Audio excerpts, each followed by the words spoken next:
የሚያከብሩ ሲፈሩህ ነው። ገዳይህን በስሙ የማትጠራ ከሆነ አንተ ፈሪ ነህ፣ መቼም አትድንም። በነገራችን ላይ ውሃብያ ጎረቤት ካለህ አንድ ክላሽ ሊኖርህ ይገባል። በሬህንም ሽጠህ የቀን ስራም ሰርተህ አንድ ክላሽ ሊኖርህ ይገባል፣ ቤተሰብህንና ራስህን የምትጠብቅበት። የኛ ገዳያችን ኢትዮጵያ ውስጥ ገዳዩ ውሃብያ ነው። ውሃብያ የሽብር ቡድን ማለት ነው። መሪያቸውም አብይ አህመድ ነው። ይሄ ይታወቃል። መቼም እየፈራችሁ ካልሆነ በስተቀር አትፍሩ። የፈሪ ሰው መጨረሻው ውድቀት፣ ሽንፈት ነው። ስለዚህ ፈሪ አትሆኑ። እኔ ግለሰብን ለማስደሰት ሃይማኖቴን አሳልፌ አልሰጥም። በዚህ አጋጣሚ የኔ አክስት አጎቶች ውሃብያ ከሆናችሁ አልፈልጋችሁም። ዘመድም አይደለንም፣ አንገናኝም። ምክንያቱም እኔ እባብ ካንገት ያልጠመጥመም በአይነ ቁራኛ ነው የምከታተላችሁ። ውሃብያ ለሀገርም ለወገንም ለምንም ጠቃሚ አይደለም፣ ለምድርም ለሰማይም ጠቃሚ ፍጡር አይደለም። ምክንያቱም የፖለቲካ እምነት ተከታይ ነው፣ ፖለቲካ ነው የሚከተለው። ስለዚህ ሙስሊም ክርስቲያኑ ራሱን ከዚህ የሽብር ቡድን፣ የአረመኔ ቡድን፣ የኢሲሲ ቡድን ራሱን መከላከል አለበት፣ ተደራጅቶ ራሱን መከላከል አለበት። እየተፈናቀልክ ሁሌ በየድንኳን እና በየጎርፍ እየወሰደ መኖር የለብህም። ለአንዴና ለመጨረሻ ታግለህ ነፃነትን አውጀህ በሰላም መኖር አለብህ እንጂ በቁጥር 10% በማይሞሉ እየተሸበርና እየተገደልን እየታረድን ሬሳ እየቆጠርን መኖር የለብንም። ዛሬ ላይ ድምፅ ሆን የሚሉ ሙስሊሞች አርሲ ላይም ለሚጨፈጨፈው ትግራይ ላይም እየተጨፈጨፈ ላለ ሙስሊሞች ድምፅ እንሆናለን ይላሉ። አክሱም ላይ ስንት ሙስሊም ነው የተጨፈጨፈው? አክሱም ላይ የተጨፈጨፈ ሙስሊም አለ? አክሱም ላይ አርሲ ለተገደሉ ክርስቲያኖችም አክሱም ላይ ለተጨፈጨፉ ሙስሊሞችም ድምፅ እንሆናለን ይላሉ። ድምፅ አልሆኑም እንዳይባሉ ድምፅ ሆነናል። እንዴት? ይኸው ድምፅ ሆነናል። አርሲ ላይ ለተገደሉት ክርስቲያኖችም አክሱም ላይ ለተጨፈጨፉትም። አክሱም ላይ የተጨፈጨፈ ሙስሊም አለ? እኛ እኮ ቪዲዮውን፣ ሬሳውን፣ ፎቶውን ሲቀበሩ እያሳየን ነው። ኤአይ ፎቶ እኮ እየሰሩ ድራማ የሚሰሩ ናቸው። ዛሬ የሰራሁት አሁን የሰራሁትን ቪዲዮ የት አባታችሁ ገና ይቀራናል እያሉ እየዛቱ ነው። ድምፅ ሆን የሚሉም ደግሞ እንደዚህ አይነት ታክቲክ ይጠቀማሉ። ኤኒዌይስ ብቻ ምንድነው እሱ እዚህ ድምፅ ሁን አቱን ብዙም አስፈላጊ አይደለም። ወደፊት እንገባበታለን ኢንዲቴል። ራስን መከላከል ይሄ ተፈጥሯዊም ነው፣ ክርስትናውም ሰፖርት የሚያደርገው አይዲያ ነው። ራስን መከላከል ወንጀልም አይደለም ኃጢአትም አይደለም። ክርስትናውም ይህን የሚከለክለው የሚቃወመው አስተምሮ አይደለም። ራስን የመከላከል ተፈጥሯዊ መፍትህም ጭምር ነው። ሌባ ሊዘርፍ መጥቶ ዝም ብለህ አታየውም። ውሽዝ ራስን በምትከላከልበት ሊገል በሚደረግ ኢቨን በብሉ ኪዳን እንኳን ዘጸአት ምዕራፍ 22ን ከተመለከታችሁ ዘጸአት 22 ቁጥር 2 ላይ ሊዘርፍ የመጣ ሌባ በድብቅ ነው ይመጣዋል። ሌባ ቀማኛ ራሱን ደብቆ እንደዛ ነው ይመጣው። ገዳዮችም እንደዚህ ነው የሚመጡት፣ ራሳቸውን ሸፍነው ተደባብቀው ነው የሚመጡት። ራሱን ደብቆ የሚመጣ ራስን ለማዳን በምታደርገው እርምጃ ኢቨን ቢሞት እንኳን ተጠያቂ አይደለህም። ዘጸአት ምዕራፍ 22 ቁጥር 2ን ተመልከቱት። በእንደዚህ አይነት ሁኔታ ውስጥ ህይወት ቢያጠፋ እንኳን ደሙ እዛ ደም እንትኑ ላይ ተጠያቂ አይሆንም ነው የሚለው። አንዳንዴ ጥንቃቄ ማድረግ ይኖርብናል። ሰዎች እኛ ማዳን እነሱ መከላከል መታደግ ስንችል አለመታደጋችን በራሱ ያስጠይቀናል። ምሳሌ ምዕራፍ 24 ላይ ከቁጥር 11 እስከ 13 12 ከተመለከታችሁ ለህፃናት ለአዛውንቶች ሊገደሉ ላሉ መታደግ መከላከል ካልተቻላችሁ ተጠያቂ ናችሁ። መጽሐፉ እንደዛ የሚለው እነሱን መከላከል ልትከላከሉላቸው እየቻላችሁ አለመከላከላችሁ ያስጠይቃችኋል። ስለዚህ ይህንን ልታውቁት ይገባል ማለት ነው። አንድ ክርስቲያን በደንብ አስተውሉ። አንድ ክርስቲያን ህፃናት፣ አዛውንቶች ሲገደሉ ሲታረዱ አይ በቃ ምናምን ብለህ ዝም ማለት አትችልም። የመከላከል ግዴታ እነኛን የማዳን ግዴታ አለብህ። ሰዎች ወደ ሞት ወደ እርድ ሲሄዱ እነሱን ነፍስ የማዳን ግዴታ አለብህ ማለት ነው። ስለዚህ አቅመ ደካሞችን፣ ህፃናቶችን ማንኛውም መጥቶ እንዲያርዳቸው ልፈቅዱ አይገባም። ይህንን ሁላችሁም ልታስተውሉት ይገባል ማለት ነው። ሁላችንም ራስን የመከላከል መፍቱ ስላለን ይህንን ወደፊት ልታስቡበት ይገባል እንጂ ሰመዲ ለምን ሲኖዶስ አልጮኸልኝም፣ ለምን አባቶች ዝም አሉ? ቅድሚያ አንተ ራስህ ስራ፣ ቅድሚያ አንተ ራስህ አልገደልም በል። ሊገል የመጣን ኖ ራሴን የመከላከል መፍት አለኝ የሚለውን ነገር ልታደርጉ ልተገብሩት ይገባል። አባቶች እየመጡ እንደዚህ ያሉ አላሉ እሱ ሌላ ጉዳይ ስለሚሆን ማለት ነው። በየትኛውም ዓለም ላይ በታሪክ ዓለማት ውስጥ በየትኛውም በሰው ልጅ እድገት ሁኔታ ውስጥ ስትመለከቱ መፍቶቻቸውን ያስከበሩት አሜሪካ አሁን የደረሰችበት ላይ የደረሰችው የሰዎችን መፍት ለማክበር አንበገርም፣ መፍታችንን አሳልፈን አንሰጥም እምቢ ባሉ አካላት እንጂ በልመና ባለቀሱ አካላት አይደለም። ስለዚህ ልመና ወይንም ደግሞ ለእሶ አያስከብርህም። መቼም አስከብረህም አያውቅም፣ አያስከብርህም። የሚያስከብርህ ምንድን ነው? እሱ ክንድህን ፈርጠም አድርገህ ተደራጅተህ ህፃናቶች፣ እህቶች፣ እናቶች፣ አዛውንቶች ሊገል የመጣን ነው አገልም ብለህ በመጋፈጥ ነው። በእንደዚህ አይነት ሁኔታ ነው እንጂ የምትከላከለው፣ በእንደዛ ሁኔታ ነው እንጂ በዓለም ላይ የትኛውም ነገር እንግሊዝም በል አሜሪካን በል የትኞቹም ሰለጠኑ የሚባሉት ሀገራት ላይ አሁን የሰብአዊ መብት ተከብሮ ይኖርባቸዋል የሚባሉ መለስ በሉና ታሪኮቻቸውን ይሁ ብዙ ደም ፈሶባቸዋል። ያም ደም የፈሰሰባቸው ሀገራት ላይ አንበገርም፣ አንገዛም፣ አንረገጥም ባሉ በነኛ ደማቅ የደም ብዕር የተጻፈ ነው አሁን እንደዚህ የምታዩት። ስለዚህ መፍትህን የምታስከብረው በእጅህ ነው፣ በክንድህ ነው እንጂ በማልቀስ አይደለም። ሶሻል ሚዲያ ላይ ስላለቀስክ አይደለም። ሶሻል ሚዲያ ላይ እነሱ በአንተ እየተዝናኑብህ ነው። አንተ ስታለቅስ ሶሻል ሚዲያ ላይ እነሱ እየተዝናኑ ነው። ስለዚህ ነሰሰርሊ 1000 መሆን አይጠበቅብህም፣ 100 ለመሆን አይጠበቅብህም። ራስን ለመከላከል ራስን ለማዳን ሚሊየን መሆን አይጠበቅብህም። ራስን መከላከል የምችልባቸው መንገዶች በጣም ብዙ ስላሉ ማለት ነው። መደራጀት አለብህ፣ ራስ መነጋገር አለብህ። እሱ ትክክል ነው። ነገር ግን ሰንበዲ ካላደራጀኝ እከሌ የሚባል ካልነገረኝ የሚባል ነገር የለም። እያንዳንዱ የምትጠቀምበትን ሶሻል ሚዲያ ቮይስ በመሆን ቮይስለስ ለሆኑ አካላት ቮይስ በመሆን እሱንም ትሰራለህ። እሱ ብቻ ግን በቂ አይደለም። እሱ በቂ አይደለም። ሞክረነዋል፣ አይተነዋል። የሚያስከብርህ ክንድህ ይሆናል ማለት ነው። ስለዚህ ሊገልህ የመጣን አካል፣ እናት አባትን ሊገል የመጣን አካል፣ ህፃናቶችን ሊያርድ የመጣን አካል ቆመ ማየት አያዋጣም። ለሀገር እየተዋጋ ድንበር እየጠበቅ እዚህ ጋር እናትህ፣ አያትህ፣ እህትህ፣ ወንድምህ፣ ህፃናት፣ ሚስትህ ስትገደል ስትታረድ ምሸሽ ከሆነ ይህ ፍራቻ ነው። የትኛውን ሀገር ነው የምትጠብቀው? ካደ ያንተ ልጆች እየታረዱ ሚስትህ እየታረደች አትወልደውም እርግዝናዋ ተብሎ ሆዷ እየተሰነጠቀ የ70-80 ዓመት ሽማግሌ አልጋው ላይ እየታረደ እየሸሸ ክርስትና ምናምን አትበል። አገር ልትከላከል ትዘምት የለ እንዴ? አገርን ተወራሪ ታደጋለሁ ብለህ ምዘምት አካል አባትህ በ70-80 ዓመቱ ሆዱ እየተቀደደ አንገቱ እየታረደ እሱ መከላከል ካልቻል ከሀገር የትኛውን ሀገር ነው የምጠብቀው? የትኛውን ሀገር? መሳሪያ ስትታጠቅ ሀገር ስትጠብቅ ከወራሪ ስትታደግ ስትተኩስ ሲተኮስብህ እመክታለሁ ሀገሬን ከወራሪ ታደጋለሁ ስትል እኮ ጠላት መጥቶ ህዝቦቿን እንዳያጠቃ እያልክ ነው። ህዝቦቿን እንዳይወር እያልክ ነው አይደል? ታዲያ መለስተኛ ሀገርህ ቤትህ እኮ ተወሯል። ቤትህ ሲወረር ቆመ የምታይ ከሆነ ወይንም ቤትህ ሲወረር ዝም ብለህ ከሌ ይናገርልኝ የምትል ከሆነ ማንም አይናገርልህም። እንደ ዳዊት ጠጠር አንስተህ ጎልያድ ላይ መወርወር እንደቻለው አንተም ልታደርገው ግድ ነው።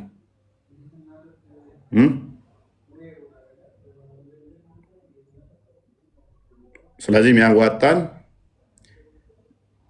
አካሄዱም መሆን ያለበት ሰልፍ ዲፌንስ፣ ራስን ዲፌንድ ማድረግ ጤናማ ነው። ፈሪ መሆን የለብንም። ማንንም ልንገላ አንሄድም። ማንንም ልናርዳ አንሄድም። እኛ ክርስቲያኖች ነን። ሊያርዱ ሲመጡ ህፃናቶችን፣ ሊያርዱ ሲመጡ አዛውንቶችን እንዲያርዱ ግን አንፈቅድም። እንዲያርዷቸው አንፈቅድላቸውም። ስለዚህ ይህንን ጥንቃቄ ልታደርጉና በአግባቡ እንትን ልትሉት ይገባል። ዳዊት ላይም መዝሙረ ዳዊትም ምሳሌ ምዕራፍ 24 ከቁጥር 11 ጀምሮ ዘጸአት ምዕራፍ 22 ቁጥር 2 የተለያዩ ቦታ መጽሐፍ ቅዱስ ራስን ዲፌንድ የምታደርግባቸው መንገዶችን ይናገራል። ራስን ዲፌንድ ማድረግ መከላከል እንዳለብህ፣ ሌሎችን ቤተሰብህን መከላከል እንዳለብህ፣ ቤተሰቦችን መጠበቅ እንዳለብህ፣ ተገዳይ ሊታረዱ የሚሄዱ ሊገደሉ የሚሄዱትን አድን ነው የሚልህ። ስለዚህ ሊገደሉ የሚሄዱትን አካላት የመታደግ የማዳን ግዴታ ነው። ግዴታ ነው። ውዴታ ብቻ ሳይሆን ግዴታ ነው። ሀገር ብቻ አይደለም የምትታደገው። ኦርቶዶክሳውያን ተዘምቶ የለ እንዲ ለሀገር እንጠብቅ ብላችሁ አገር እንጠብቅ ብለህ የዘመትክ አካል በሃይማኖትህ ምክንያት፣ በመስቀልህ ምክንያት፣ በአንገትህ ምክንያት ስትታረድ ግን አይመለከተኝም ልትል አችልም። በአንገትህ ላይ ባለው ማህተም እየታረድክ የትኛውን ሀገር ነው የምጠብቀው? ስለምን ሀገር ነው የምጠብቀው? አገር ለመጠበቅ ምዘምት እሱ ጤናማ ነው ብለህ አስበህ ችግር አለው ችግር የለውም አገር ለመጠበቅ መዝመት ብለህ ያላሰብክ አካል በሃይማኖቴ ምክንያት በየቦታው ስታረድስ አይ ችግር ይኖር አባቶች ሲናገሩ ብለህ ለምን ታስበው? ሀገር ለመጠበቅ ስትዘምት አባቶችን እያማከርክ ነው እንደምትዘምተው?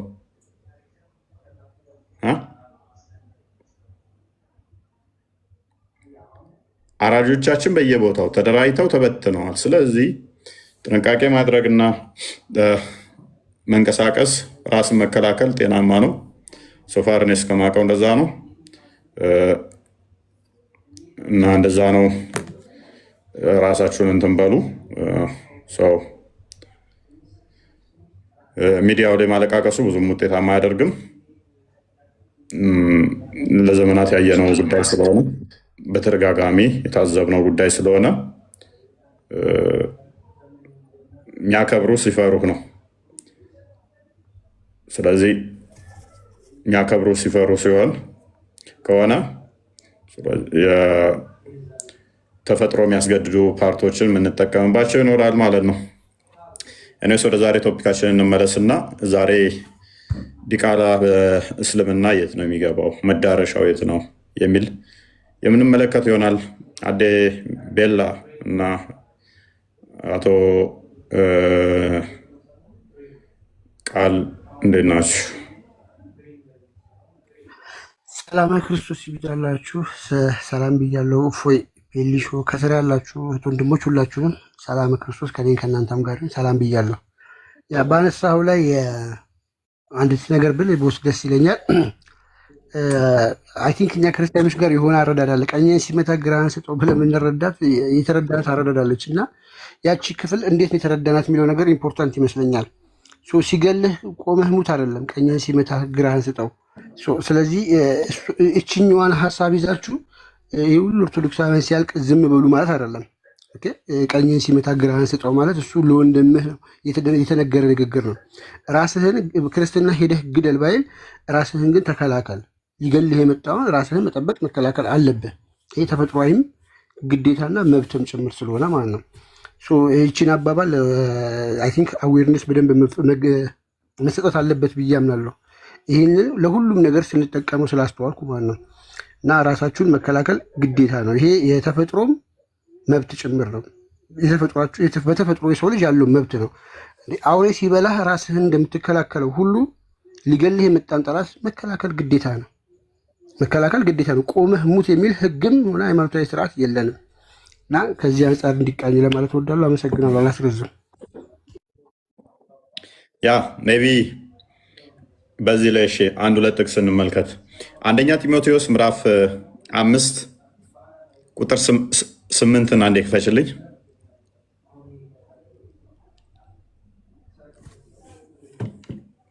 ነዱትን ታደግ፣ ሊታረዱ የተወሰኑትን አድን። ግዴታ አለባችሁ እንደ ክርስቲያን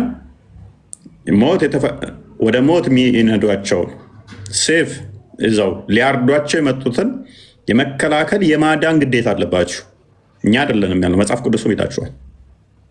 ወደ ሞት የሚነዱትን ታደግ፣ ሊታረዱ የተወሰኑትን አድን። ሂድና ረዳ አይደለም የሚልህ፣ ሊያርዱ የመጡትን ግን መከላከል። ወገኖቻችን አይታረዱም ብለህ የመከላከል መፍት እንዳለህ እንዳዘነጋ። እነሆ ይህን አላውቅም ብትል ልቦችን የሚመረምር እርሱ አያስተውልምን? አይ እኔ ይህንን አላውቅም መከላከል እችላለሁ እንዴ? ሊታረዱ ያሉትን ዝም ነበር ማለት ያለብኝ እንዳትል፣ ይኸው መጽሐፉ ምን ይላል? እነሆ ይህን አላውቅም ብትል ልቦችን የሚመረምር እርሱ አያስተውልምን? ነፍሶችንም የሚመለከት እርሱ አያውቅምን? ለሰው ሁሉ እንደ ስራው አይመልስለትም? ኖ ይህን አላወቅኩም ነበር ምናምን አይቻልም፣ አይቻልም። ስለዚህ እከሌ ድምፅ አልሆነኝም፣ እከሌ እንደዚህ አልሆነም። እያንዳንድህ ላይ ኃላፊነት አለብህ። እያንዳንድህ ማለት ነው። እያንዳንድህ ሰዎች ወደ ሞት ሲነዱ እነሱን ከሞት የማዳን ግዴታ አለብህ። አትግደሉን ብቻ ሳይሆን ተገዳዮችን የመከላከል የማዳን ግዴታ እንዳለባችሁ እንዳዘነጉት ማለት ነው። ዘጸአት ምዕራፍ 22 ቁጥር 2 አንዴ ክፈቹ። ብዙም እንዘጋዋለን ይህን ቶፒክ ሌላ ጊዜ በሰፊው ወይ እንገባበታለን። ቶፒክ አድርገን እዛ ነው ራሳችሁን የምትከላከሉበት መንገዶች እንዳሉ ክርስቲያኖች ማወቅ ስላለባቸው ነው።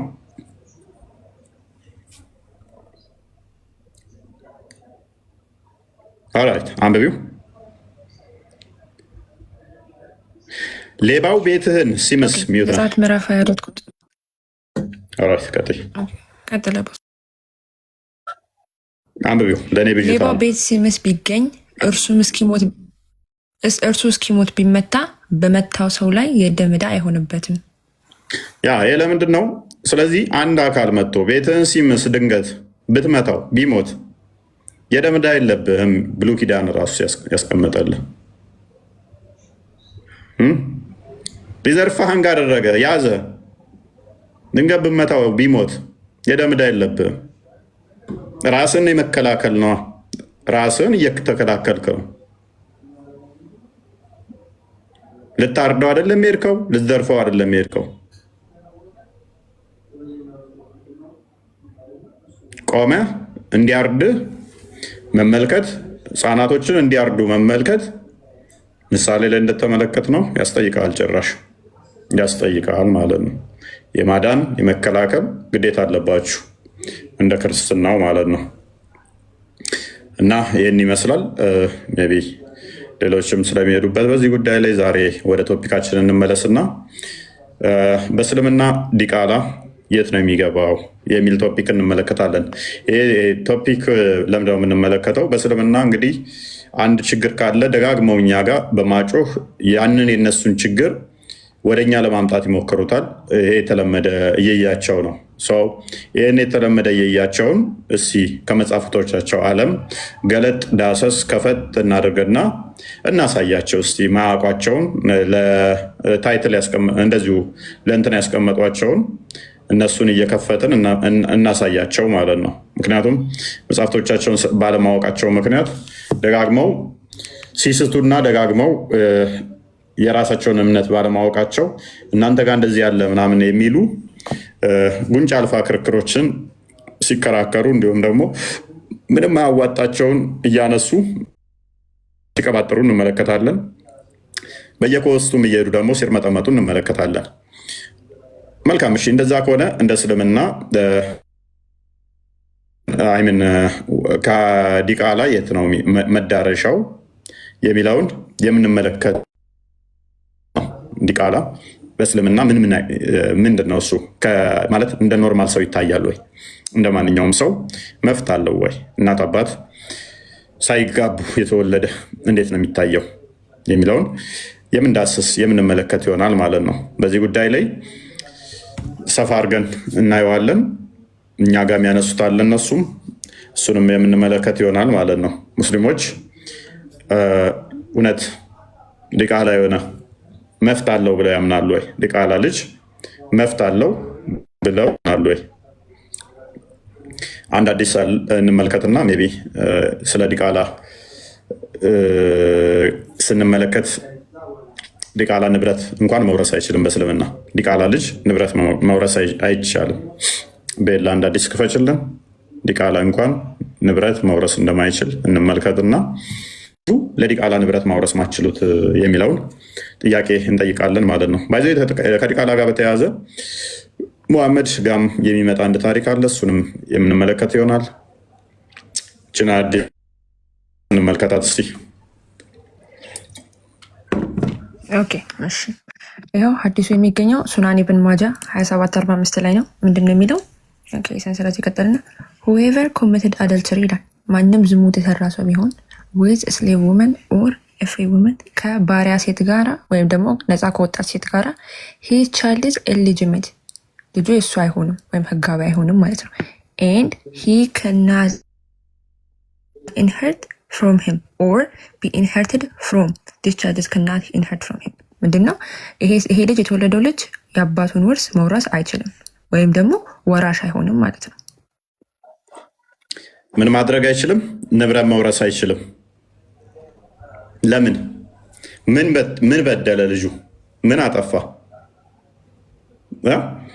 አባትየውና እናትየው እዛ ጋር ሄደው እንትን ባሉ ልጁ ንብረት መውረስ አይችልም። ምን አጥፍቶ ነው? ምን አጥፍቶ ነው? ምን በድሎ ነው ህፃኑ?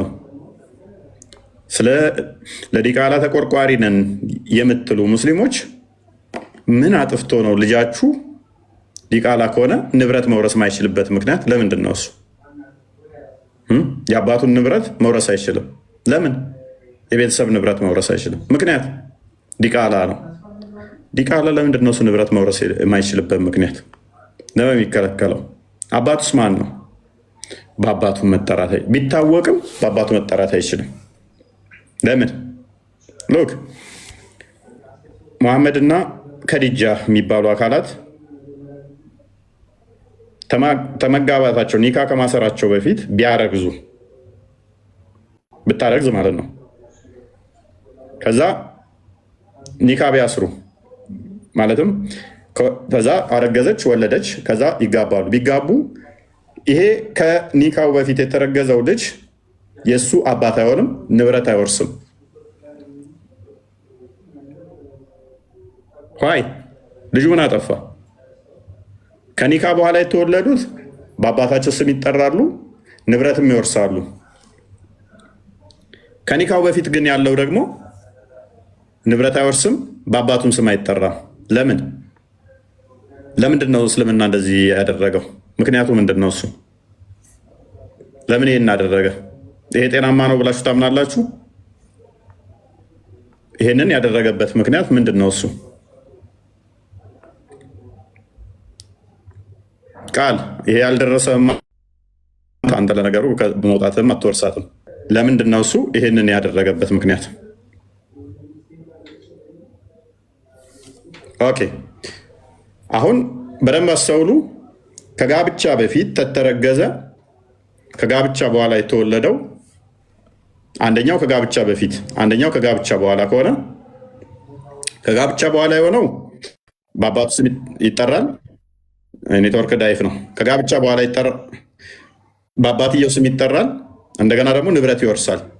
ይሄንኛው ግን ከጋብቻ በፊት ስለሆነ ግንኙነቱ የተፈጸመው በአባቱ ስም አይጠራም፣ ንብረትም አይወርስም። ይ ምንድን ነው ያልከው ቃል?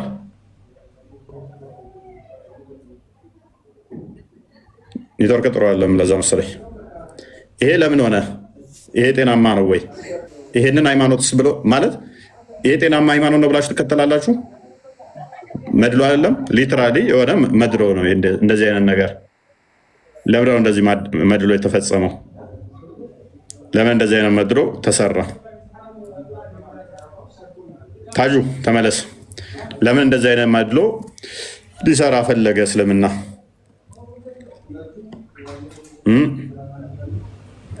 አይ እስልምና ለምን ለሰው ልጆች ሁሉ መፍትሄ የሆነው ሃይማኖት የምትሉት ለምንድነው እንደዚህ ልዩነት ያመጣው? ልጁ ምን በድሎ ነው? ምን አጥፍቶ ነው? ንብረት መውረስ አይችልም? አይጠራበትም በአባቱም ስም። ታጁ ተመለስ። ይሄንን እንዴት ታዩታላችሁ? ይሄ ጤናማ ነው ወይ? ሀዲሱን አሳያቸው። ሳሂህ ነው ግሬዱ፣ ውሸት እንዳይመስላችሁ ደግሞ። ይሰማል ይሰማል። እንኳን ደህና መጣ። እንኳን ደህና መልካም። በእስልምና ወደ ጥያቄ ከማሄደ በፊት እመልሳለሁ። ጥያቄንም ሲሞክራለሁ በተቻለ መጠን። እስኪ መጀመሪያ በተነሳው እንትን ማለት ነው በእናንተ መጽሐፍ ቅዱስ ላይ የሆነ እንደኔ እንደ ሙስሊም ሰውን መግደል ምናምን ወንጀል ነው። አላበረታታም። አውቄያለሁ እኮ ለምሳሌ ቀኝን ለመታ ግራ ሲጥ ቶፒኩ ላይ ገባ። ካፊርን የገደለ ገሃነም አይገባም። እንደ እስልምና ካፊር ነኝ እኔን ገለኸኝ ገሃነም አገባም። የታወቀ ነው አይደለ? ሀዲሱ ነው ስለሚል። ስለዚህ አሁን ቶፒኩ ላይ ገባ። ኦራይት፣ በደንብ አስተውሉ። ዘማዊ ዝሙት ሰርቶ ልጅ ከወለደ ልጁ ለምንድን ነው እሱ አንደኛ እንዳንተ የዝሙት ልጅ ተኛ በሽታ ኤችአይቪ እንዳይበዛ አየህ። ይኸውልህ መሐመድ ማለት እንደሆነ ልጁ ምን አጠፋ? ልጁ እኮ ተወልዷል። እሺ ዝሙት እንዳይበዛ ነው አልከኝ። አንተ እስኪ አስበው 400 ዓመት የዝሙት ልጅ ቢበዛ ምን እንደሚሆን ከተማው ዓለሙ። ልጁ ምን አጠፋ ነው የምታስበው? ምን አይነት ድንጋይ ሰው ነው? አታስብም እንዴ ትንሽ? ልጁ ምን አጥፍቶ ነው ልጁ ንብረት አይወርስም የምትለው? ምን ያደርግልኛል? አባቱ የዝሙት ልጅ ማለት አባቱ የማይታወቅ ልጅ ማለት ነው። ልጁ ንብረት እንዳይወርስ የተከለከለው ለምንድን ነው? እሱ ነገር አለ አረብኛው ገሃነም እንዲገባ ያደረገበት ምክንያት እኔ ላስረዳ። አባቱ የማይታወቅ ልጅ ማለት ነው የዝሙት ልጅ። አባቱ ቢታወቅም ልጁ ንብረት መውረስ አይችልም። አባቱ ታውቆ የዝሙት ልጅ አይሆንም። የዝሙት ልጅ ማለት አባቱ የማይታወቅ ልጅ ነው። ይግባህ መጀመሪያ በደንብ ኦኬ። እሺ እንደዛ ከሆነ አዳምጥ። ከኒካ በፊት አዳምጥ፣ ቆይ ተረጋጋ። ከኒካ በፊት የሚወለድ ልጅ ከዛ ኒካ ቢያስሩ ልጁ ዲቃላ ነው ዲቃላ አይደለም? አባቱ አውቆት ካመነበት ልጁ ዲቃላ አይደለም። አባቱ ግን ማመን አለበት ልጄ ነው። ከኒካ በፊት ልጅ ቢወልዱ በአባቱ ይጠራል? ህዋ ዝና ቢባ ዝና ነው የሰሩት እነሱ የሰሩት ዝሙት ነው። የዝሙት ልጅ ነው። በአባቱ ይጠራል አይጠራም? አባቱ ካመነበት እና ሐላል ካደረገ መብቱ ነው አባቱ ሊያወርሰው። አትጮ መረጃ ስለምጠይቅን አከፍበል። ተረጋጋና አሁን መረጃ ታመጣለህ። ናከፍበል። እሺ ጥያቄውን ልመልስ። ተስማማ? ኦኬ ቀጥል። እሺ እኔ ግን ጥያቄን ከመለስኩኝ እኔ ለመጠየቅ መብት ተከበረናል። ትጠይቃለህ። አሁን ቶፒኩ ላይ ግባ። እሺ አሁን ለምሳሌ አሁን በዚህ እየተዳደርን ያለ ነው ህገ መንግስት ማለት ነው። ያው ዲኤንኤ ምርመራ ላይ ይደረጋል። በእስልምና ዲኤንኤ ይፈቀዳል? እኔ ምን አዳምጣኝ መጀመሪያ። እሺ ቀጥል። አባትነት መረጋገጫ ያው እናትነት ያው መረጋገጫ ይደረጋል። ስለዚህ ዲቃላ የሆነ ልጅ እንዴት ነው ሲጀመር እንዴት ነው መውረስ ይችላል ምናምን የምትለው ማለት ነው? እንዴት በምን አይነት አንግል ተረጋግጦ ነው? ሳይረጋገጥ ዝም ብሎ ውርስ ይሰጣል ወይ? አንተ ስታስብ ያሰጣል ወይ? እሺ አንድ ሰው እንበላ ሙሉ በሙሉ እኛ ብቻ ሳይሆን እንደ ዓለም ራሱ እየተመራች ያለችው እኮ በእስልምና ህግ እኮ ነው። በሸሪዓ ህግ ወደ ሸሪዓነት እንትን አላለም እንጂ አሁን እኮ ቅድም ያልኳቸው ሀሳቦች ሁሉ ማለት ነው። አሁን ቅድም ያኔ እስልምና እንዲህ ነው ገዳይ ነው ሰው መጥቶ እንዲህ የሚያደርግ ማለት ስትል ነበር። አሁን ተመልሰህ አንተ እየገባህ ነው። ፕሊስ አዳምጥ። ቆይ አሁንም ገዳይ እኮ እንደሆናችሁ ይታወቃል እኮ እያረዳችሁን እኮ ነው በየቦታው። አሁን ተረጋጋና ቶፒኩ ላይ ቆምና በደንብ አስተውል። ልጁ ምን አጥፍቶ ነው ንብረት እንዳይወርስ ገሃነምም ይገባል የተባለው ለምንድን ነው? እሱም ብቻ መልስ። ተረጋጋና በምድር ንብረት ከለከልከው፣ በሰማይ ደግሞ ገሃነም የሚከትበት አለ። ምን አጥፍቶ ነው ልጁ? ተረጋጋና መልስ ቀስ ብለህ። እሱ አይደለም ባልየውና ሚስትየዋ እንዲተኙ አልጋ ያነጠፈው። አልጋ ተነጥፎ ከተኙ በኋላ 9 ወር ጠብቆ ነው የተወለደው ልጁ። ምን አጠፋና ነው ገሃነም እንዲገባ ንብረት እንዳይወርስ የተደረገው? ልጁ ምን በደለ? ተረጋጋና መልስ። ታጁ ቀጥል።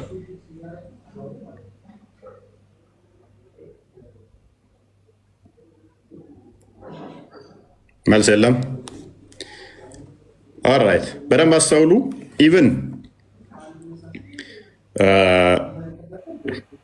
ሄሎ ሰማለሁ።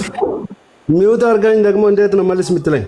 እፎይ እኮ ተረጋጋና ቶፒኩ ላይ ቀጥላ። አላበዛውም እኮ እኔ እውነታ ነው እየተናገርኩ ያለሁት። ተመልሰ ለሚገባቸው ነገሮች አሁን ከእስልምና ጋር ኮምፔር ልታደርግ አትሞክር ነው የምለው አንደኛ ደረጃ። ምክንያቱም ልጁ ምን አጠፋ? ልጁ ላይ አውራ። እኔን ተወኝ። እዚህ ጋር አሁን በእንትኑ ላይ በተቀመጠው አንቀጽ ላይ የተቀመጠ ነገር አለ ወይ? አሁን ልጁ አባትነቱ ተረጋግጦ ወይ እናትነቱ ተረጋግጦ ውርስ አያገኝም የሚል ነገር አለ ወይ? እኔ አላየሁበትም። መልካም ልስጣ። ቡሃሪ 68:17 አንዴ ክፈችው። ዲቃላ ያው አባትየው በድንጋይ ተወግሮ ይገደላል። አባትየው በድንጋይ ተወግሮ ይገደልና ልጁ ግን ንብረት አይወርስም። በምድር ንብረት አይወርስም፣ በሰማይ ደግሞ ገሃነም ይገባል። ምን በደለ ልጁ? ቡሃሪ 68:17 አንዴ ቼክ አድርጊው። ታስተናግዳለች፣ ታከናውናለች። ቀዳሚ የማደርገው የአዲስ አበባ ከተማ አስተዳደር አንበብለት እንትኑን ቀንሰው ትንሽ ተኋላ ቴሌቪዥን ፕሮግራምን ሁሉ ልጆቼ ይላል አይደል? ሰይድና ኢሳ ተረጋጋ። ወለደ ማለት ነው። ምንድን ነው የሚለው? ተረጋጋ። ልጅ አይገባም። የማ ሴጣን ጭንቅላቱ ላይም ነው እየሸና ያለው። ሃይማኖት አለ። ተረጋጋ። ይነበብ አዲስ ነብይህ ሳቦች የነብይ ሚስት አይሻ ያስተላለፈችው ይነበብ። ተረጋጋ። ፓኒክ አታድርግ። ይሄማ አንተ ሰው አይደለም። ሜቢ አጋንንቱ ልጅ ትሆናለህ። እንደዚህ አንጦለጦለ በኢየሱስ ሰው በጤናው እንደዚህ ነርቨስ ይሆናል። ቀጣይ አንብቢው። ቀጥልኛ። ይኸውና ሰይድ ቡካሪ 38:17 ነብዩ እንደተናገረው ከሆነ ወደ አማርኛ ትራንስሌት ይደረጋል። አንዴ አንብቦ ዘ ቦይ ኢዝ ፎር ዩ አለ። ልጁ ያንተ ነው። ኦ አብደ ኢብን ዘማ ፎር ዘ ቦይ ኢዝ ፎር ዘ ኦነር ኦፍ ዘ ቤድ። ልጁ የአልጋው ባለቤት ነው፣ ወይም ደግሞ ከአልጋው የተገኘው ልጅ እንደማለት ነው። ኦ ሳውዳ እንዳለች ኮረን ስክሪን ዮር ሰልፍ ፍሮም ዘ ቦይ፣ ከልጁ ተሸፍኝ። ዘ ሰብናሪተር አልኔተስ አደድ ዘ ፕሮፌት ሰይድ፣ ነቢዩ እንደዚህ ያሉ ይህን ዘ ስቶን ኢዝ ፎር ዘ ፐርሰን ሁ ኮሚትድ አን ኢሌጋል ሴክሹዋል ኢንተርኮርስ ይላል ማለት ነው። ኢሌጋል ሴክሹዋል ኢንተርኮርስ ወይ ዝሙትን የፈጸመው ሰው ሰውየው ተገድሎ ተወግሮ ይገደላል ማለት ነው። ስለዚህ አባቱ በድንጋይ ተወግሮ ይገደላል። አባቱ ምን ይደረጋል? በድንጋይ ተወግሮ ይገደላል። ልጁ ከዛ በኋላ ግን አድጎ ንብረት አይወርስም፣ ንብረት ወራሽ አይሆንም። እሺ መንግስተ ሰማያት አይገባም ማለት ነው። እስኪ የት ነው አሳያለሁ። ንብረት እንደማይወርስ ንብረት አይወርስም። ቆይ እኔ ወይ እንደማመጥ ንብረት አይወርስም የምለው እኮ ተማመን አይደል? እሱ ላይ ተማመንን። ንብረት መውረስ አይችልም። እሺ አባቱ ተወግሮ ይገደላል። ተማመንን። በምድር ላይ ከተገደለ እኮ ቀጥታ መንግስተ ሰማያት ለመውረስ ይወርሳታል። ኦልሬዲ ቆይ እሱንም አሳያለሁ። አሁን ንብረት አይወርስም የሚለው ራሱ ጤናማ አይደለም። ንብረት አለመውረሱ ራሱ እንዴት ነው ጤናማ የማይሆነው? መጀመሪያ እኮ ንብረትም አይወርስም መንግስተ ሰማያትም። አሁን እዚህ ጋር መንግስተ ሰማያትን አይገባም የሚለውን አሳየን። ቆይ ንብረት አለመውረሱንና አባቱ ተወግሮ እንደሚገደል ተስማማን አይደለ?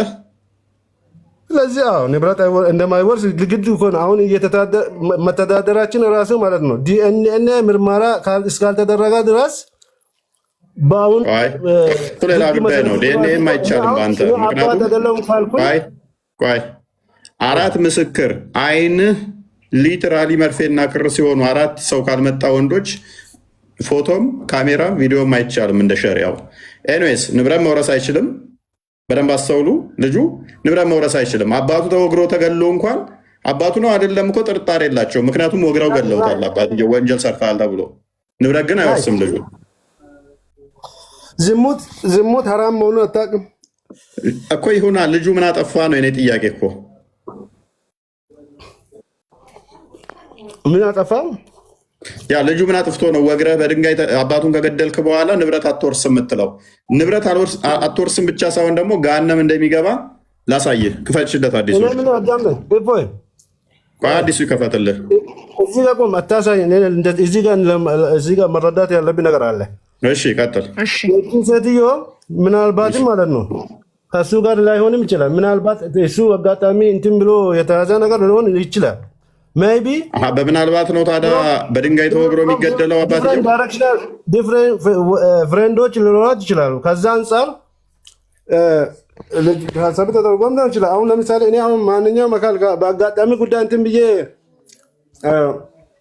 ቀደም ብሎ የተከሰተ ጉዳይም እንደሆነ እኔ ማግባት አለብኝ በዛ ወንጀል ውስጥ ሙሉ በሙሉ መዘፈቅ አለ። እኔም መጠየቀው ለራሴ ወንጀል ነው። አባትየውን እኮ ኦልሬዲ እኮ ወንጀሉ ያንተ ነው ተብሎ እኮ ተገደለ ተወግሮ። በቃ በተያዘ ሰዓት መገደል አለበትን ተገድሏል። ትክክለኛ እርምጃ ነው። ታዲያ ልጁ ለምንድነው ንብረት አትወርስ የምትለው? መልሰ ደግሞ በትክክለኛ አሁን እሱ መጣራት መቻል አለበት። ያልተጣራ ጉዳይ ስለሆነ እሺ ይሁን። እሺ አሁን የገነቱን ደግሞ አንብቢለት። የምድሩን ጨረስክ። እሺ ገነትም ለመግባት ደግሞ መጣራት አላህ ያጣራል ማለት ነው። አንብቢለው። ቀጥይ። እኔ ጥያቄ ልጠይቅ።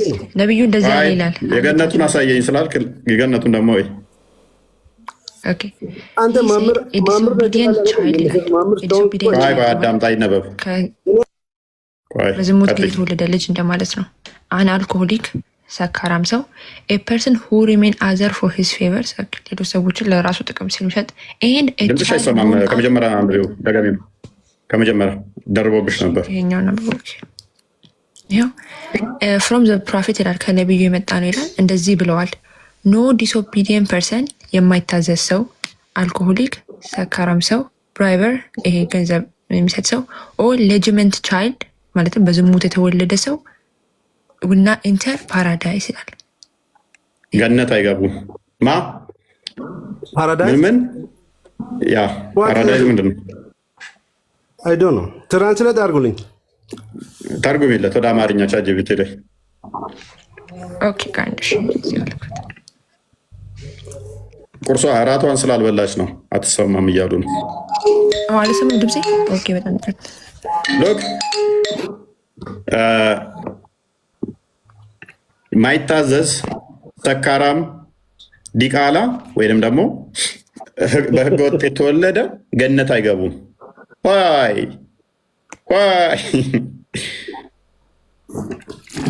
እምድር ምን አልከን ታጁ? አይ ንብረትማ መውረስ የለበትም። በምን እርግጠኛ እንሆናለን? እና ነው ንብረት የሚወርሰው ዲቃላ ንብረት መውረስ የለበትም በምድር ከሞተስ በኋላ ገሃነም ይከተዋል። እርግጠኛ መሆን አቅቶ ታምን ባታምን ማለት ነው። በእስልምና ህግ እኮ ዓለም እየተመራች እኮ ነው። አላወቅም እንጂ ኢንዳይሬክትሊ። አሁን ግን ራሴ እየገባኝ ነው። ጥሩ ነው። ራዚ ምን ነው ጥሩ ነገሩ እየገባኝ ነው።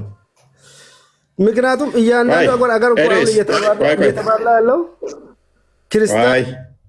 አይ አንዴ አማርኛው ተደርጎልሃል። እሺ አማርኛውን አንብበው። አንዴ ቀጥል አንብበው።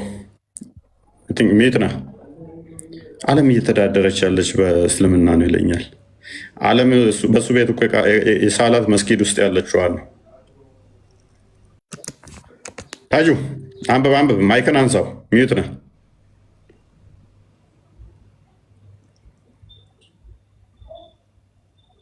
ለምንድን ነው ሮጠ ሮጠ የሚያዩት የምታደርገው ሰውን ግን ለማማማር ታጁ የአማርኛ ለአንተ ደስ የሚል ነገር ልትናገር፣ እኛ ደግሞ አንዳንድ አማርኛውን አንብበው አጀንዳዎችን ስናመጣ የምታደርገው ለምንድን ነው? አንብበ አማርኛውን አንብበው እስኪ አንብቤ እስኪ አማርኛ ይኸው ቀየር ይላል ራስ በሰላምና በረከት በእርሱ ላይ ይሁን። እሺ ማን ነው እንዲህ አላለ?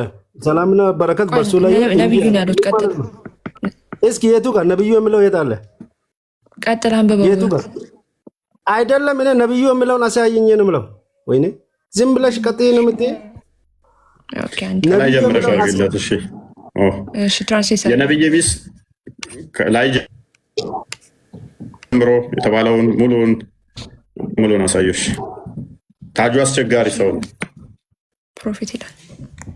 ምን ፕሮፌት የሚለውን መተርጎም አለበት። ቀጥይ። ፕሮፌት ማለት ነብይ ነው። እንግዲህ ሌላ ነብይ የለም መሐመድ ከመሐመድ ውጭ። ሌላ ለእናንተ ነው ስለኛ ለእናንተ ነው እንጂ ለእኛማ መሐመድ ነብይ ይባላል። እናንተ ላይ ቀልዶ ሄደ ሰው ትንሽ ጎላ አድርጊው። ቀጥላውን አንብብ። ምንድን ነው ከአኮ ነው የምለው? ከነብዩ ነው የሚለው። ሀይ እሺ ከነብዩ ማለት ምን ማለት ነው? ከሱ የመጣ ነው። ከሱ የተላለፈ ሰውዬ እንዴት ነው እሱ? አንብቢለት። በቃ አማርኛ ብዙም አይችልም እንዴ? አንብቢለት። እሺ ነብዩ ሰላምና በረከት በእርሳቸው ላይ ይሁን እንዲህ ተዘግቧል። ወላጆቹን የማይታዘዝ ልጅ ሰካራም፣ በሁለታ ሰዎችን የሚያስታውስ የሚመጻደቅ ሰውና ከጋብቻው ውጭ የተወለደ ልጅ ገነትን አይገቡም። ኦኬ ከነቢዩ ነው የተላለፈው። ከነቢዩ እንዲህ ተላልፏል፣ ተዘግቧል። ወላጆቹን የማይታዘዝ ልጅ ሰካራም፣ በሁለት ሀዲሱ ምን አይነት ሀዲስ ነው? በማን እስኪ ሳይ በማን በአይሻ በአይሻ ከነቢዩ የመጣ ተቃርጊው ሀዲሱ ሳሂህ ነው። ስለዚህ ገነት ማይገባን ለምን የምትከተለው? በል እኔ ልጠይቅህ፣ ገነት ማይገባን ለምን ነው ገነት ማይገባው ልጁ? እኔ አላየም አልኩ እኮ። አሁን እኮ ፍለጋ ሄደህ አሁን እኮ አነበብከው። ገነት አይገባም የሚል አነበብክ እኮ። እኔ ምን አዳምጠኝ። ለምንድን ነው የኔ የምትለው? አንተ እኮ ብዙ እውቀት አለ። ለምንድን ነው ገነት ማይገባው? መልስልኛ። ቅድሚያ ቅድም ምድር ንብረት ማይወሰድ በትንሽ ባነበብኩት ማለት ነው።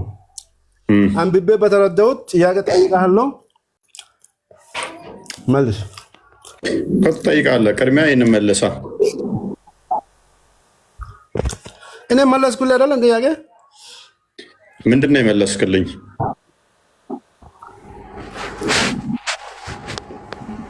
ገነት ማይገባበትም መልስ፣ ማይገባበትም መልስ። ሰው ሁሉ እኮ እያያ ነው። አሁን እኮ በዚህ በቤት ማለት ነው ብዙ ሰዎች ሊኖሩ ትችላሉ። ምናልባት ቆይ ሀዲሱ ሰሂህ ከሆነ በዚህ ሁኔታ ከውሱ ጋር ምግብን ጨርስ፣ ወይንም ምግብን ብላና ጨርስ እያልክ እንደንትን እንደማመጥ አንችልም። ወለየዋ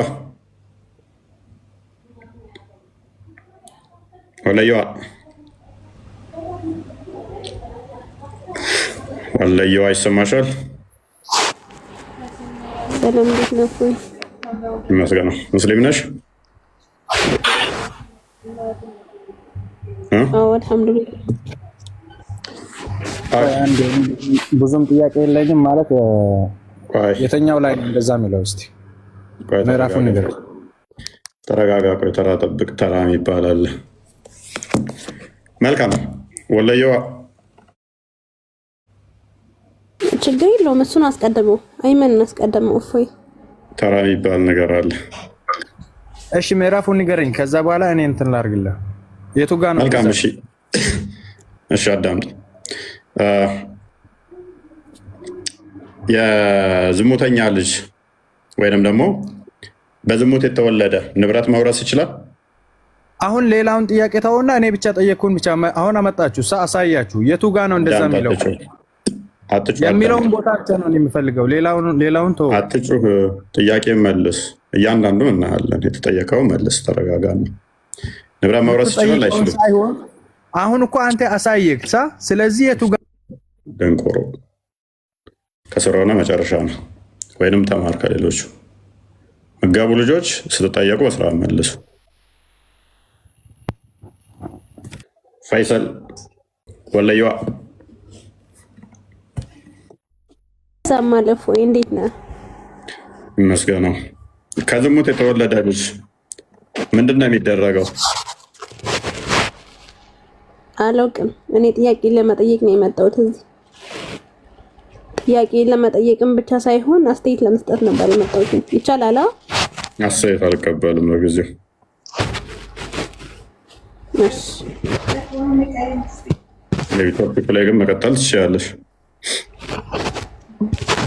ጥያቄ ልጠይቅ? ቶፒኩ ላይ አይ ሲጀመር ስለምን እያወራህ እንደነበረ አላወኩኝም። አሁን ገና ነው የመጣሁት። ከጀመርከው ሰው ጋር ቀጥልና ከዛ በኋላ እንቀጥላለን። ስለምን እያወራህ እንደነበረ አላወኩኝም። እሺ አዳምጪ በቃ። አንተ ፏድ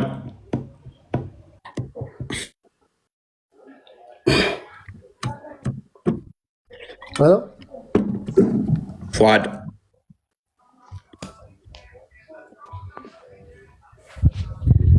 ሄሎ፣ እኔ እሰማለሁ። እፎይ አንተ ሚውተርክ ተራህን ጨርሰሃል። ፏድ ይቀድማል። ኑሪ ፏድ አይሰማም። የዘማዊ ልጅ ለምንድን ነው ንብረት የማይወርሰው? ለምንድን ነው ገነት ማይገባው? ተረጋግቶ ይሄን ማስረዳት የሚችላለ? ጩኸት አልፈልግም፣ መጫጫህ አልፈልግም። ተረጋግቶ አይ በዚህ ምክንያት ብሎ ማስረዳት የሚችል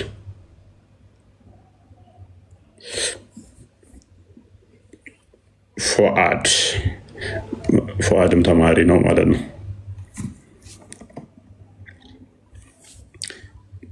ታጁ በገነት ለምን እንደማይገባ አልመለሰልንም። ንብረት ማይወርሰው ግን አባቱ መሆኑ ስለማይታወቅ ነው ብሏል። በገነት ለምን አይገባም? ለሱ ግን ምላሽ የለውም። እስካሁን ያሰብከው ምላሽ ይሆንናል ብለህ ይመጣል ነገር የለም።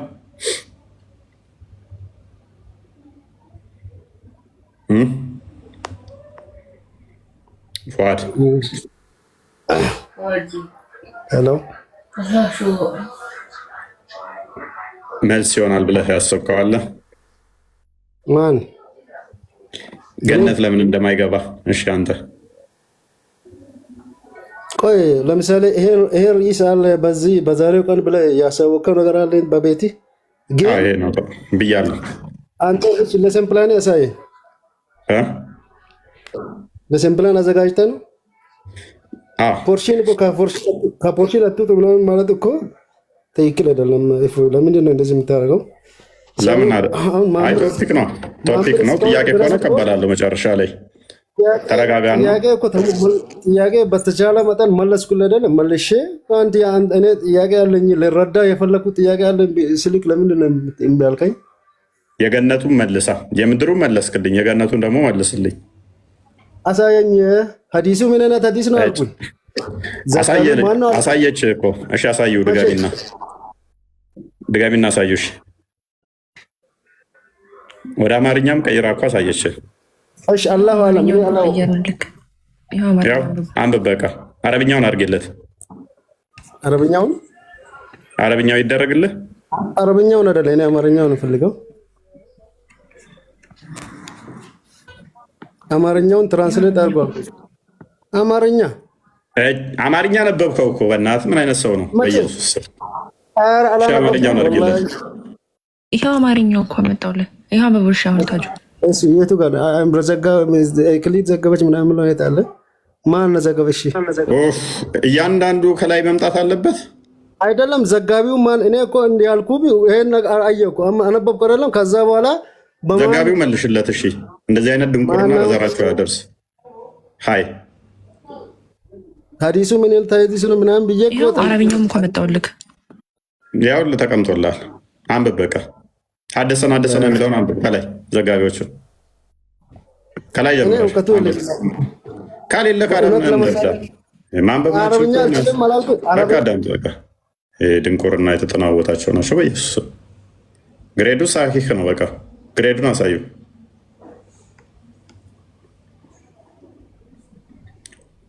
ይሄው በቅንፍ ውስጥ ከቅንፍ ወደዚህ ያለችዋል እሱ አብዩ በደንብ ያው ፊት ለፊት አለለ።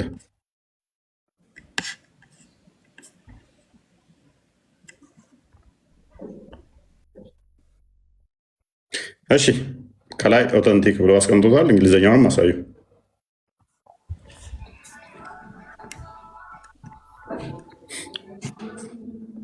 ለአንብብለት አማርኛውን አማርኛ አድርገው እኮ ነው። በቃ ተማር። አማርኛውን እኮ ነበብንልክ። ኬጂ ግባና ተማር። በዚህ ጭንቅላት እንዴት ነው የምንግባባው? ኔቨር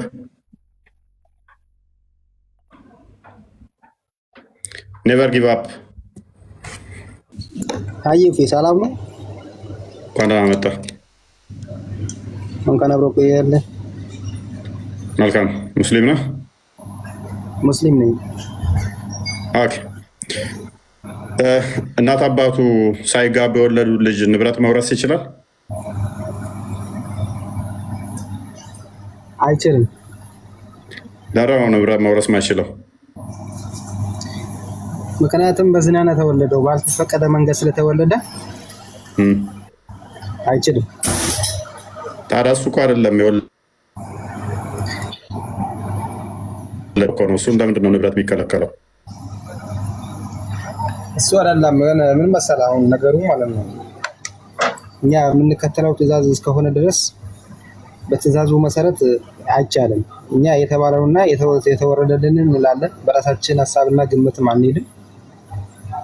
በተባለው መሰረት አይችልም። ውርስ ነው የሚገባው የምትለኝ? ኧረ ውርስ ይገባዋል። እሱ ምን አጥፍቶ? ታዲያ ምንድን ነው አይገባውም ያልከኝ? ገነት ነው አይገባ የምትለኝ? ምናልባት ይሄንን የሰሩት ሰዎች በእኛው ቁርአን መሰረት በእኛው ሐዲስ የምሰጣቸው መስፈርት አለ። አግብቶ ለሁለተኛ ጊዜ ሰው ቤት እንኳክቶ ከሆነ ይገደል ነው የሚለው እኛው መጽሐፍ። አባቱ ነው እሱ የሚገደለው፣ ልጁ ግን ንብረት አይወርስም አለ። ኧረ ልጁ ምን አውቆት? ልጁ ገና ያልመጣ ያላወቀ ልጅ አይደል እንዴ? ወንጀልተኛ እኮ እሱ ነው እያልኩ ያለሁት። ህፃኑ ልጁ ምን አጠፋና ነው ንብረት ማይወርሰው? አባቱ ይገደላል፣ ልጁ ግን ንብረት አይውረስ የተባለበት ምክንያት ምንድን ነው? አሁን ይሄ እንደዚህ የሚል አለ እኛው መጽሐፍ ብቻ። ይኸው ፊት ለፊት። እስቲ አማርኛ አድርጊው። ወደ አማርኛ ቀየሩ። ቻጅቢቴ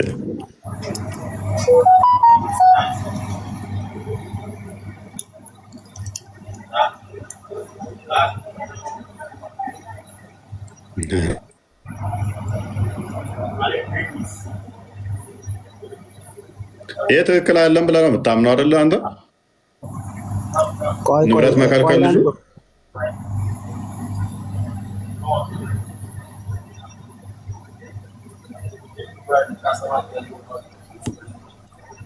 እሺ፣ አንብበው። ከዑመር ብን ሹዐይብ ከአባቱ ከአያት ተዘግበዋል። ትንሽ ሰፋ አድርጊውና ያለ መልእክተኛ ሰለላሁ ዐለይሂ ወሰለም ከባሪያ ሴትም ሆነ ከነጻ ሴት ጋር ዝሙት የሚፈጽም ሰው ከዛ የሚወለደው ልጅ በርዛሪክ ህጋዊ ልጅ አይቆጠርም። እርሱም ከአባቱ አይወርስም። አባቱም ከእርሱ በርዛሪክ አይወርስም። ማን ነው ዘጋቢው?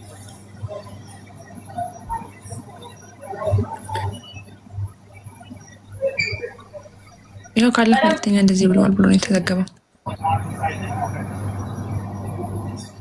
ነው ዘጋቢ አሁን ያላህ መልእክተኛ እንደዚህ ብለዋል ብሎ የዘገበው ሰውዬ እኛ ሐዲስ ሲወራ በሶስት አይነት ይወራ። አመር ቢን ሹዓብ ነው የመጣው። መልሾ ወደ አዲሱ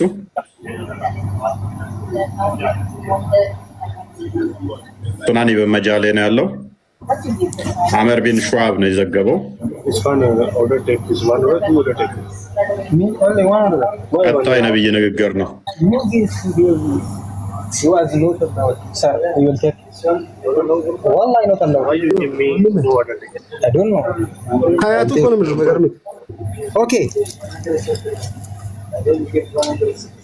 ምን አልክ? ሀያቱል ወርክ ኢንሄሪትድ ፍሮም ስ ቻይልድ ካን ኖት ኢንሄሪት ፍሮም ይሄ ሐዲስ ይሄ ዳኢፍ ሐዲስ ነው። እውነት ነው። ዳኢፍ ነው። አንተ ነህ ዳኢፍ ያደረከው ማን ነው?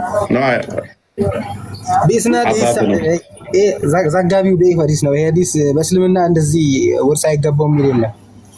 አጋንንታዊ ነው። በደስ እንደዚህ አይነት እሳቤ እንደዚህ ልጅ በአባቱ ምክንያት ዲቃላ ስለተወለደ ንብረት አይወርስም ማለት አጋንንታዊ ነው። በልሲ እንዴት እኔ ላለሁ በልሲ አንተ እኔ አጋንንታዊ ነው በለው። ዳይፍ አይደለም ሐዲሱ። ይሄ ሐዲስ ዳይፍ ነው። ምክንያቱም በሌላ ቦታ አለ ወንጀልተኛው ዝሙት ሰሪ አባትና እናቱ እንጂ ልጅ አይደለም። ልጅ ከአባቱ ውርስ ማግኘት አለበት። እንደውም ሌላ መስጠት ቢሆኑ እንኳን ይሄ ልጅ ውርስ ያገኛል ከአባቱ። ትክክል፣ እኔም እስማማለሁ። ስለዚህ ይህ ሐዲስ ዳኢፍ ነው። ስለዚህ እንደዚህ የሚሉ ሰዎች ቀጣፊ ውሸታም ናቸው አይደለም? ይሄን ይቻላል ብሎ አይቻልም ብሎ የሚሉ ሰዎች አልደግፋቸው። አጋንንታዊ ነው በል እስኪ ይሄን የሚሉ ሰዎች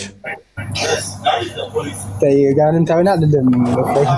ፍጭቱ ሐዲሱን አጋንንታዊ አይደለም፣ ግን ይሄ ይገባል። ምን ችግር አለው?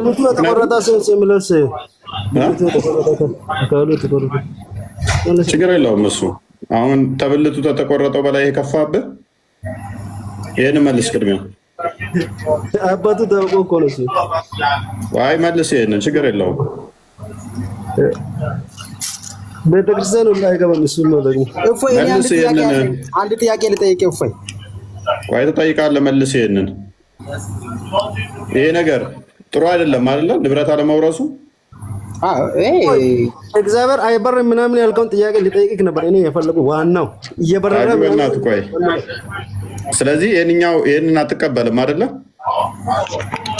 አዎ እኔ አልቀበልም። አምኖት ብልብ ዲስ ዋን ኦልራይት። ስለዚህ ሐዲስ ሲጀመር ዳኢፍ አይደለም። አሳዩ ግሬዱን። መርዶ ስንነግርህ ግሬዱ ሐሰን ነው፣ ዳኢፍ አይደለም።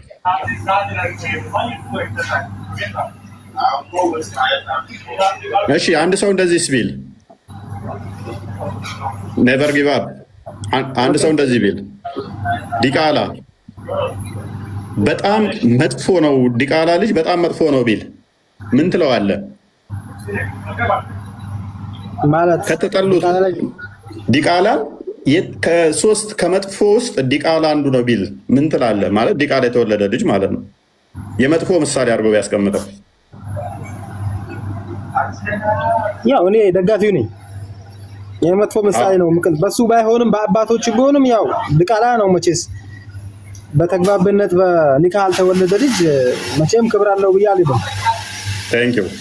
ስለዚህ ዲቃላ ክብር የማይሰጠው በጣም መጥፎ ነው አይደለ? ዲቃላ ልጁ ኦኬ ሰው በመሆኑ ክብር ይሰጠዋል። ግን ዲቃላ የሚለው ነገር ከእስልምና አንፃር በጣም ክፉ ወንጀል ነው። ምክንያቱም ዲቃላ መውለድን አይደለም እኔ የጠየኩህ። ልጁ ራሱ ዲቃላ ልጁ ራሱ መጥፎ ልክ እንደ ሰይጣን እንደዛ መጥፎ ይባላል ወይ? አይባል። ኦኬ ነብይ ብሎታል። ሱናን አቢ ዳውድን አንዴ ክፈችልን። ሱናን አቢ ዳውድ 39:65 63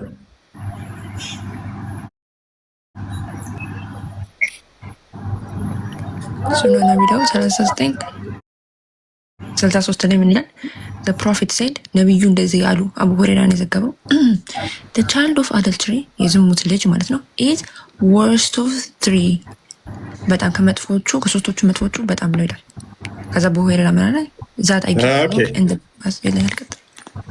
ዲቃላ ልጅ ምን አጥፍቶ ነው ከመጥፎቹ አንዱ የሆነበት ምክንያት? ልጁ ምን አጠፋ? ይሄ ማስጠንቀቂያ ነው። ዲቃላ ልጅ ትውለዱ ነው። ንብረት አይወርስም። አንድ ንብረት ስለማይወርስም ደግሞ በጣም ወረስት ነው ዲቃላ ልጅ።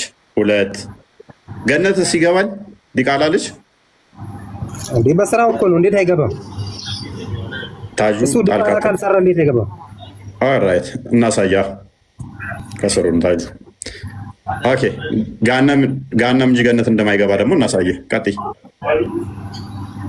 ኦኬ ያው አማርኛ ተተረጎመ። ያው አዲሱ እዚህ ጋር ነው ያለው፣ ግን የተረጎመውን አማርኛ ላንብብልህ። ምንድን ነው የሚለው? ኦኬ ከባሪያ ሴትም ሆነ ከነፃ ሴት ጋር ዝሙት የሚፈጽም ሰው ከዚያም የሚወለደው ልጅ ሕጋዊ ልጅ አይቆጠርም፣ እርሱም ከአባቱ አይወርስም፣ አባቱም ከእርሱ አይወርስም ይላል። ይሄ አይደለም። ለምንድን ነው እሱ ልጁ ንብረት የማይወርሰው? ገነት ማይገባው ለምንድን ነው? የገነቱን አድርጊው። የገነቱን አብሮ ወላጆቹን የማይታዘዝ ልጅ፣ ሰካራም፣ በውለታ ሰዎችን የሚያስታውስ የሚመጻደቅ ሰው እና ከጋብቻ ውጭ የተወለደ ልጅ ገነትን አይገቡም። ገነትን ምን አይሉም? ኔቨር ጊቭ አፕ።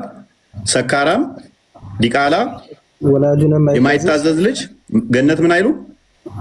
አይገቡም። ዲቃላ ምን አጥፍቶ ነው ገነት ማይገባው? እዚህ ዲቃላ ምለው ጋር ሌሎቹ ያው ልክ ነው። ትእዛዝ የወላጁን ትእዛዝ የማይታዘዝና ሰካራም በሰካርነቱ ከሞተ ገነት አይገባም ይባላል። ታዲያ ዲቃላው ምን አጠፋ?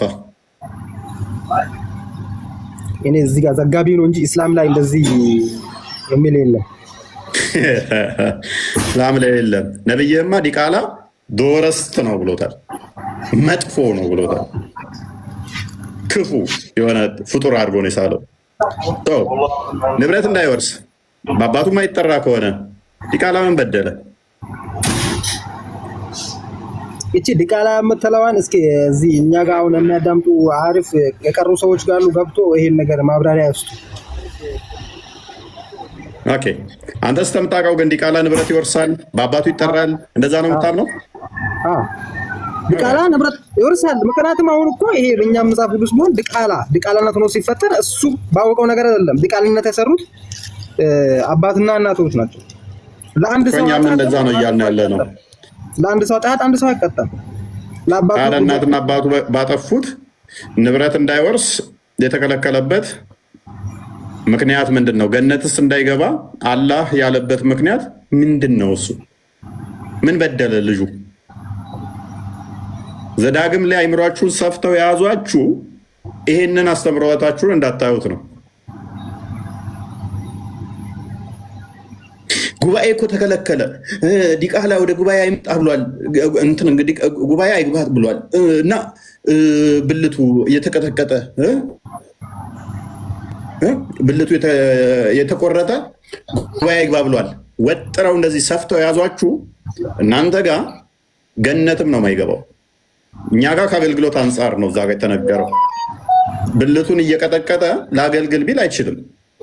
ብልቱን ለጣዖት አርዶ ጉባኤ ላይ መጥቼ ደግሞ እኔ ምሳሌ ልሆናችሁን አገልጋይ ነኝ ቢል ደሙን እያዝረከረከ እዛ ጋር ብልቱን ለጣዖት አርዶ ሰውቶ መሪ መሆን አይችልም። እኛ ጋር ዘዳግም ያ ነው። የእናንተ ግን በዲቃላ የተወለደ አላልኩህም። ብልቱ የተቀጠቀጠ የሚለውን አልኩህ። ብልቱን ቀጥቅጦ እንደዛ ማድረግ ስለማይችል፣ ስለዚህ እናንተው ለምንድን ነው እሱ ዲቃላ ንብረት የማይወርስበት? ለምንድን ነው እሱ ዲቃላ ገነት የማይገባበት ምክንያት?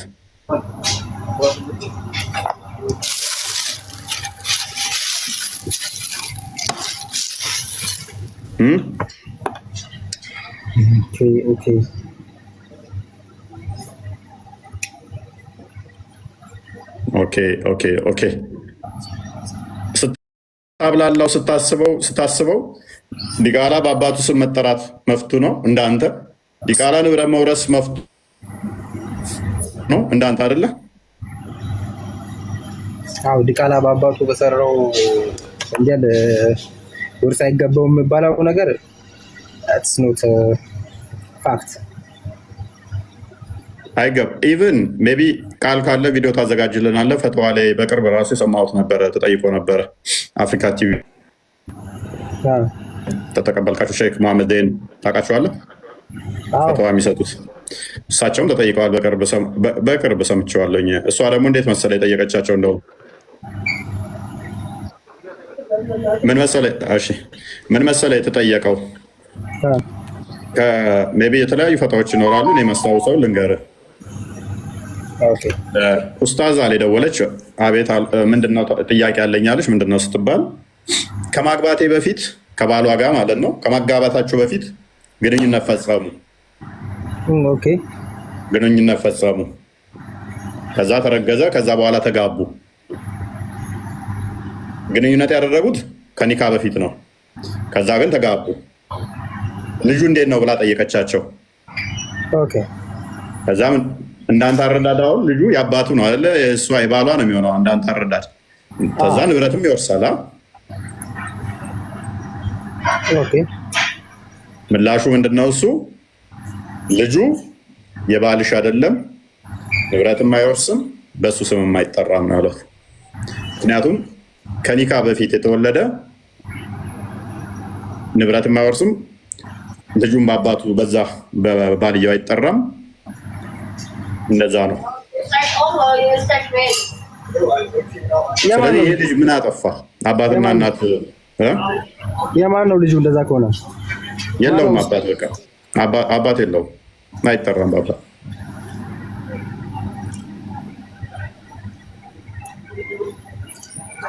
which is ከባድ። ጥናት አድርጌ ልመለስ። በዚህ ጥናት አድርጌ እስቲ ያለ ዲስ ካለ አድርጌ እመጣለሁ።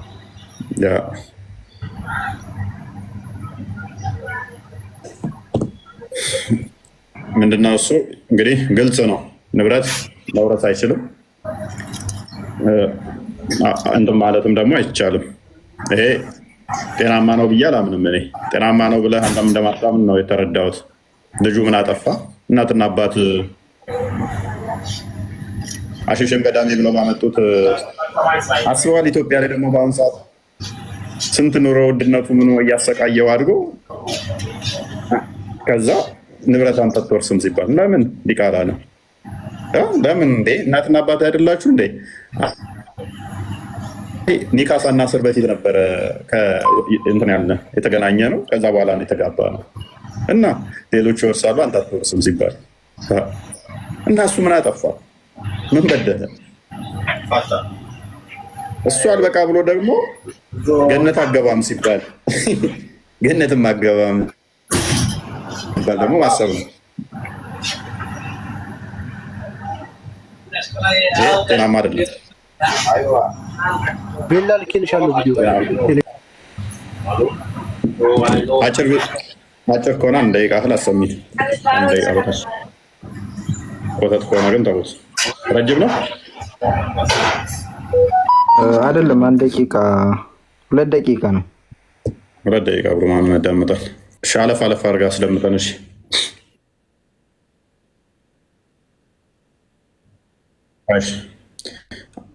አለፍ አለፍ አድርጋ አስደምጠን። እሺ 1 ደቂቃ ማክሲመም። ከማን ሸፈኝ ልጅ ምንድነው ጥያቄዋ? ያለ ኒካ ወላጆች ወለዱኝ። ያለ ጋብቻ ያለ ኒካ ለወለዳት አባቷ አጅነቢ ትሆናለች። አዎ አባቷ ለሚያቁም ካልሆነ ነሰበ ሸርዓን በትክክል አባቷ ባለመሆኑ አይገባው፣ በመሆኑ ልትሸፈኝ ይገባል ነው። ምን ኢዛ ለሚያቁም ካልሆነ ነሰበ ሸርዓን በትክክለኛው በሸሪዓ ግን ተጋብቶ ካልሆነ ፈላሰረ ሸርዓን ልጁ በትክክለኛ ወይም ደግሞ አማት ትክክለኛ ዘር አይሆንም ማለት ፈላ የህሙ ዚና ቢንቱ። ስለዚህ ሲባል የዚና ልጅ የራሱና የዚና ልጅ ማግባት ይፈቀድለታል ይላል። ወላ ብትሆንም ይፈቀድለታል ነው። ልጃቸውን ማግባት ይከለከላሉ። የወለዱትን ልጅ ከኒካ በፊት አገባ ምንድነው ወለደና ያቺ ሴት ሆነች አደገች፣ እሷን ማግባት ይከለከላል። በጣም ነው ማን ነው አይከለከልም። ችግሩ እሷ ጋር አይደለም አባቷ ጋር ነው ወይም እናቷ ጋር ነው። ያችን ልጅ ማግባት ይችላል አይደል? ኦኬ ይፈቀዳል። ምንም የሚከለከል ነገር የለም። ልጁን ማግባት ይችላል። ኦኬ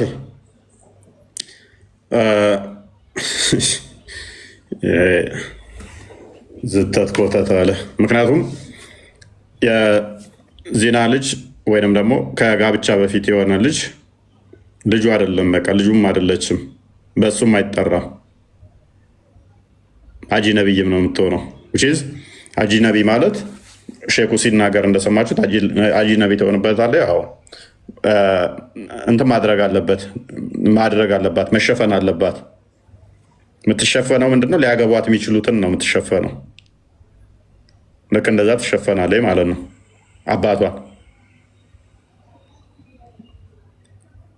አባቷን ትሸፈናለች። ኖርማል አባቷ ቢሆን ግን አትሸፈንም።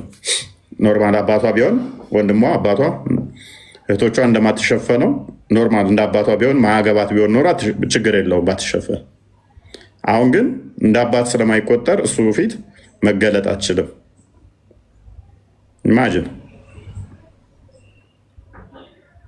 ልጅህ ከአንተ እንትን ስትል ማለት ነው ሊያገባኝ ይችላል ብላ ስትደበቅ ስትሸፋፈን ማለት ነው።